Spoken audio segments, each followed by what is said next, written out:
Welcome to the Real View podcast, where Ohio Realtors connect you to innovators and influencers, keeping you with the real view of real estate. Whether you're a broker, agent, first-time homebuyer, industry leader, or just happen to stumble upon our podcast today, you can expect to hear tips, tools, tricks, interesting information, and so much more from the experts in Ohio's real estate game.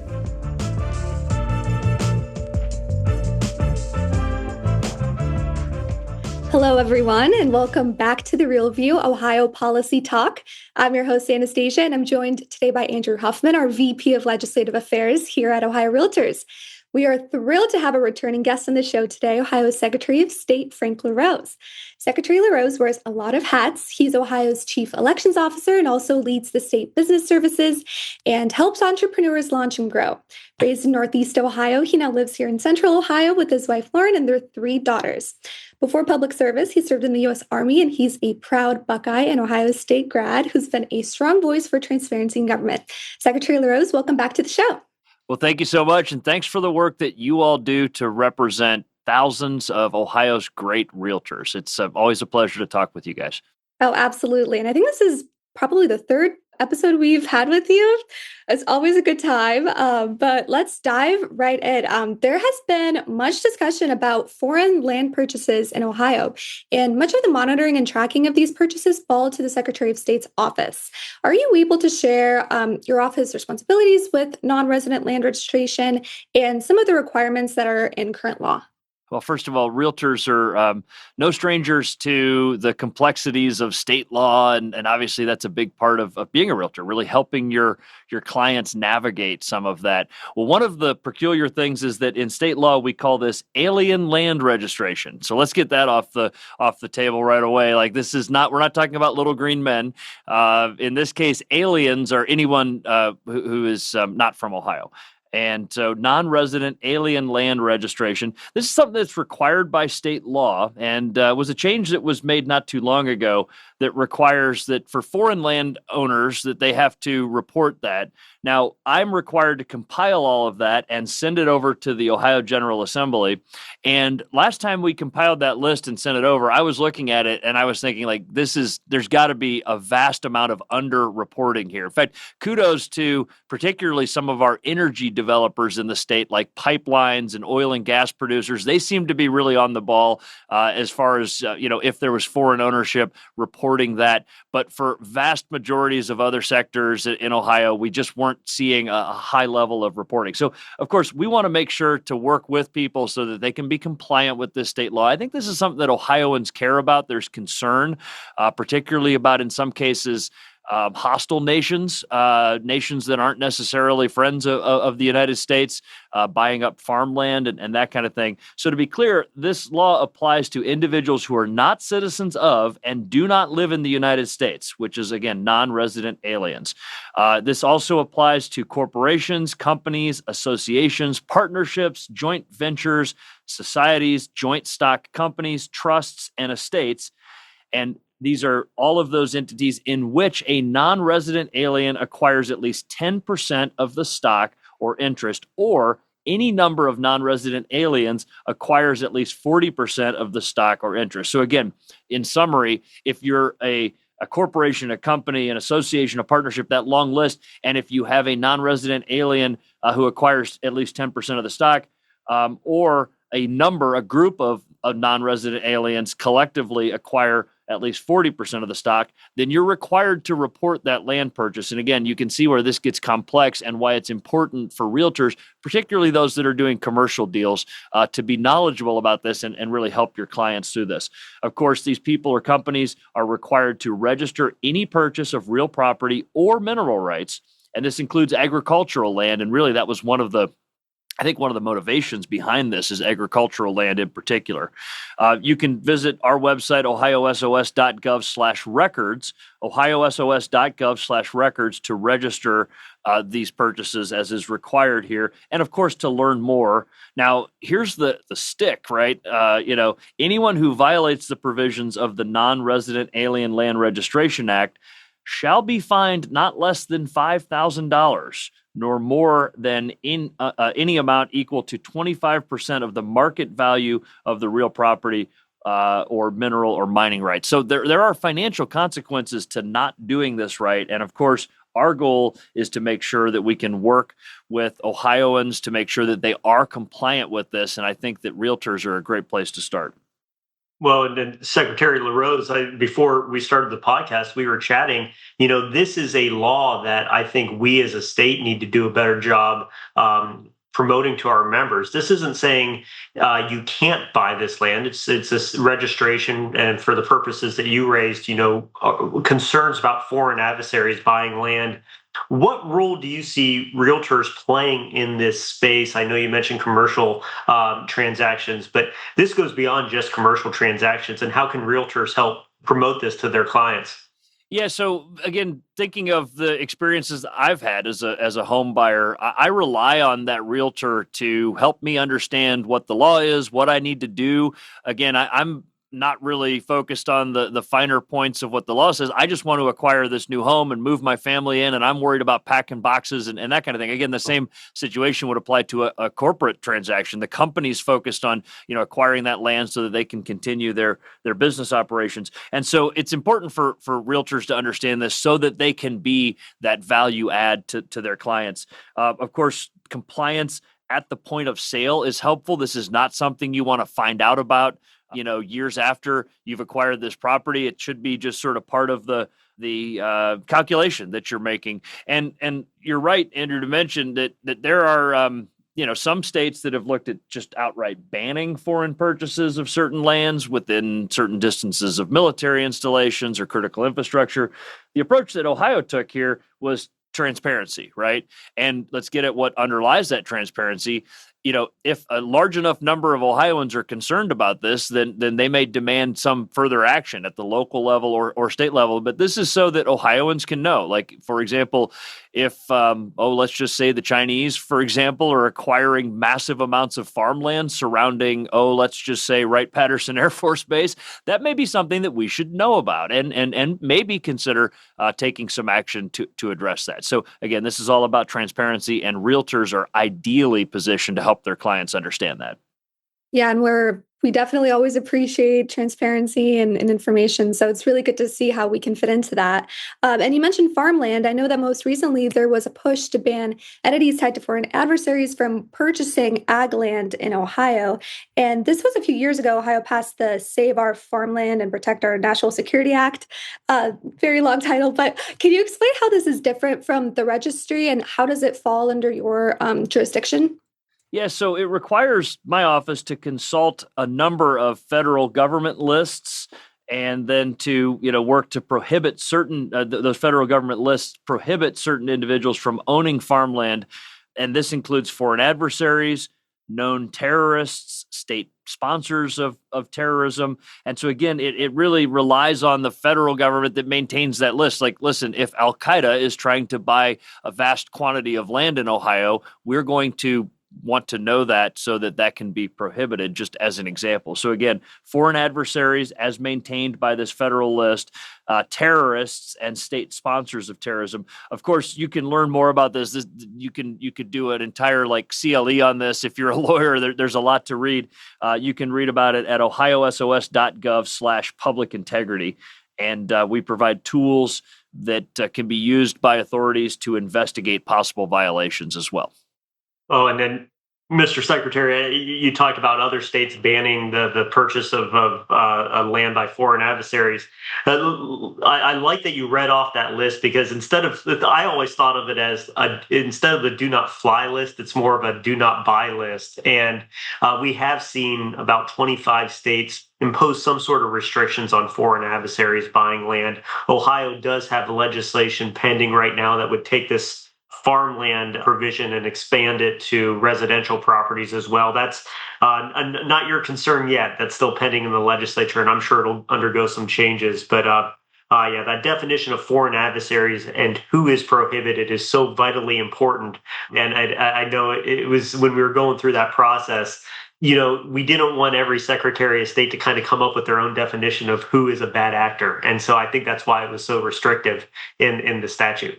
As it should be, right? Because there are plenty of foreign allies around the world, countries that we have excellent relationships with, that we don't want to discourage them from investing in Ohio and really helping drive prosperity in our state. And that's why the Ohio Revised Code sets parameters for that list, which is, again, a smart way to do this. It includes references to those federal lists, again, which are maintained by the federal government. Again, we've got intelligence agencies and a variety of professionals at the federal level that keep a very good eye on who's an adversary and who's not, right? And so it relies on those federal lists, specifically lists from the Department of Commerce and the Department of State. And let's be honest, like, I think we know some of the countries that are on this list: the People's Republic of China, Cuba, North Korea, Iran, the Russian Federation, Syria, a particular Venezuelan politician named Nicolas Maduro, anyone who's on the terrorist exclusion list. So again, these are bad actors. These are people that don't have America's best interest at heart, don't have Ohio's best interest at heart. And so, yes, those individuals are specifically prohibited from owning farmland in Ohio. Yeah. And it's interesting to see these international dynamics change over time. I mean, what is now a foreign adversary is different than what it was 100 years ago. And it's interesting to see that over time. So we'll definitely be tracking that. But of course, we can't have the Secretary of State on without talking about elections. Are there any key updates or developments you'd like our members to be aware of from this election season? Yeah, absolutely. Well, and maybe before we get to that, as this legislation was being crafted, since the big game is coming up, I would have proposed that we ban anyone from Michigan from owning. The legislature chose not to do that, and so that's with just North Korea and the People's Republic of China. And there's always next, GA. Yeah, exactly. So we just wrapped up an important election season. 2025 was that year, that election when we elected local leaders, mayors, and city councils and school boards, and there were tax levies. I think one of the things that you all talk to your clients about often probably is property taxes, and a lot of concern out there. So this was the chance for people to make those decisions about whether they were going to approve levies or not. And the unfortunate reality of these sort of odd numbered years is that we tend to have a lower turnout. We work really hard to make sure that's not the case. We had 4 weeks of early voting and absentee voting and early mornings and late nights and weekends and all the opportunities. But we're proud that we make elections convenient in Ohio. And I was also proud of the fact that vast numbers of Ohioans stepped up to be poll workers. It takes about 30,000 people to run election day. It's only possible because of them. And we're talking about half Democrats, half Republicans, but all patriots working together to run almost 3,000 voting locations throughout the state. And by the way, many of them are realtors, because as you know, realtors can receive continuing education credit. When we were working with a variety of different industries to encourage professionals from those industries to become poll workers, realtors were an obvious choice. These are a group of people that are known for high ethical standards, that are known for attention to detail, for good customer service, which is part of what it takes to be a good election day poll worker, and civic engagement. I mean, realtors are really the fabric of our communities in so many cases. If you go to the Little League field, look whose name is on the jerseys in a lot of cases. It's our local realtors sponsoring great community groups and that kind of thing. So they're ideal people to be poll workers, and I'm really proud of the many, many hundreds of realtors that step up to be election day poll workers. Of course, this recent election is over, but we'll have another one again in the spring. We'll have a primary. And again, we're into an even numbered year next year where we have a governor's race, a U.S. Senate race, all the statewide office holders, congressional offices, and this will be a higher turnout election predictably next year. We're going to need poll workers. And so realtors can sign up and get those continuing ed credits by being a poll worker. The place to sign up is at voteohio.gov. Well, Mr. Secretary, I'm so glad you hit the continuing education portion of it, because that's been something that we've been trying to promote, because we agree with you. Realtors make excellent poll workers. But what else has your office done to try to attract more election officials, more support for poll workers? Because 30,000 people just don't show up overnight saying, how can I help? I know a lot of work goes into it. Yeah, 30,000 is a big mobilization. For my fellow military veterans, I remind them that's like 2 infantry divisions worth of poll workers. It's a big group of people, or like an entire seating section at Ohio Stadium, for example. We thankfully started a working group in 2019, long before any kind of pandemic talk or whatever else. And we came up with, working with county boards of elections, election officials from all over the state, we came up with 5 distinct recruiting programs. Now, this is just another example of where Ohio's kind of led the nation, and now a lot of other states are copying that. I love it. I love when they plagiarize our work to help improve elections in their state. But a variety of these are, well, as we talked about, professionals, and so lawyers, realtors, of course, social workers, librarians, accountants. There's a variety of professionals that can get continuing ed credits by signing up to be a poll worker. Another one, and this one's near and dear to me, we call this a second call to duty. We started this program going around to VFW halls and American Legion posts and that kind of thing, recruiting veterans to answer a second call to duty. They promised to uphold and defend the Constitution, and this is a chance to really continue keeping that oath. Whether you hung that uniform up a few years ago or a few decades ago, this is a chance to continue keeping that oath by being a poll worker. And we've got some great stories. I mean, we know our veterans are dedicated individuals. We had an individual up in Auglaize County, a Vietnam veteran who had lost his driver's license because his vision had gotten bad. He walked 2 miles in the pre-dawn darkness to his polling location. Of course, when he got there, his fellow poll worker said, let's arrange a ride home for you afterwards. But that's the kind of dedication our veterans have.